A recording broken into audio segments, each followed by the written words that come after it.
Title: The Spores of Dissonance. I remember the day they laughed at me, the way their chuckles clawed at my skin, each burst echoing the coldness of my family home. "You're going to lose your mind," my brother sneered, his eyes narrowing into slits of mockery. "What kind of career is that? Fungal folklore? You'll disgrace us." My father's face twisted in disgust, and my mother's eyes brimmed with disappointment. I was still reeling from the professional sabotage that had left a stain on my credibility, but their laughter seeped deeper. I was a pariah, the mycologist who warned of a black mold outbreak at the hotel where I worked, only to be ridiculed and fired. In their eyes, I was just a paranoid fool chasing shadows among the spores. Years passed, each moment a drop of time eroding my sanity, and in that darkness, I found solace in my obsession. I cataloged the fungal species left behind in the remains of that hotel, each petri dish a portal to the secrets whispered by the spores. I studied sentient molds that were said to root in human souls, their tendrils weaving through the very fabric of existence. The world had labeled me a madman, but the more I delved into my bizarre research, the more the line blurred between observer and host. I became renowned for my work, a name spoken in hushed tones among those who dared explore the darker crevices of nature. The occult mycologist, the keeper of secrets that the world had desperately tried to forget. I returned home, not as the disgraced child they once scorned, but as a figure of dread and fascination. I could feel their trepidation before I even crossed the threshold of our family home.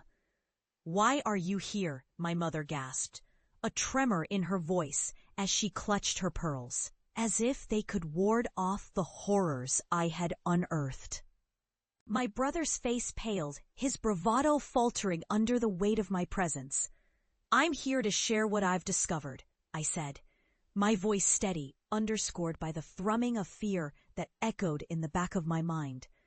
"You all mocked me, but you should listen now." They were silent, their eyes wide, as I recounted tales of the dark realms of fungi and the forgotten places I had charted.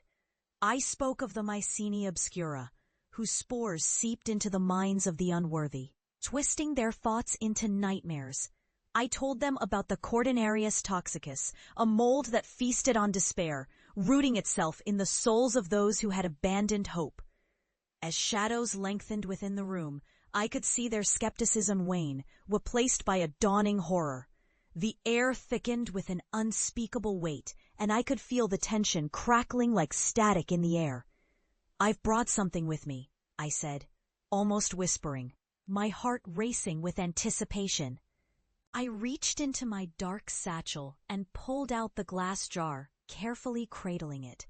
Inside swirled a mass of luminescent green mycelium, threads intertwining like fingers in a dance of twisted love.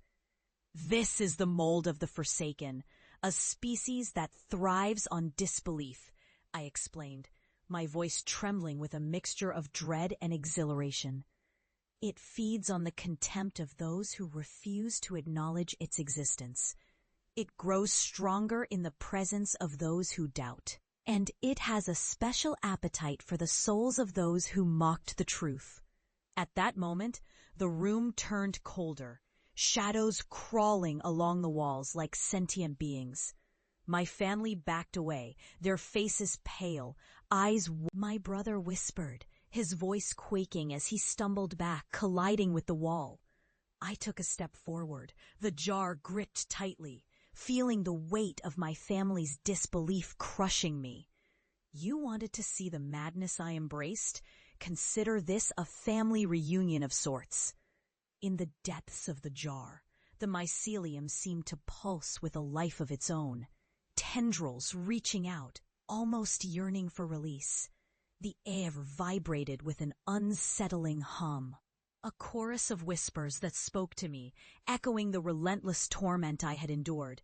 Then, in a shocking moment of realization, the jar shattered, shards exploding like a violent bloom. The spores erupted into the air, swirling around us, tendrils snaking towards my family. They screamed, the sound piercing through the oppressive atmosphere. But the spores were relentless, enveloping them like a shroud of despair.